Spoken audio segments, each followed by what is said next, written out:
taller he aprendido muchísimo de parte de la Quimelfe Rayen.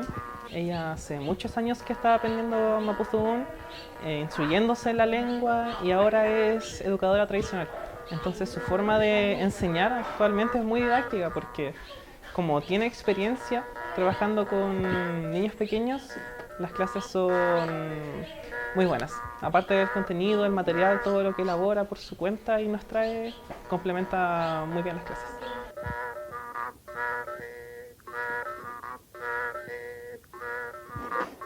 Estoy muy contenta de participar en este taller.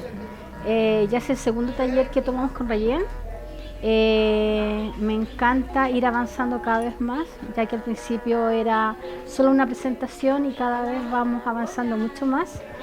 Y feliz porque se mezcla tanto el idioma como la cosmovisión y el juntarnos y el conocernos más como mapuche. Yo estoy muy alegre porque yo encuentro que la Rayen es como muy profesional lo que ella hace y todos estos días yo estaba aprendiendo mucho porque yo antes como que solamente sabía saludar y una presentación, algo súper simple. Y ahora aprendí muchas más cosas como decir la fecha y ya encuentro que ella explica muy bien y tiene mucha paciencia y le gusta lo que hace.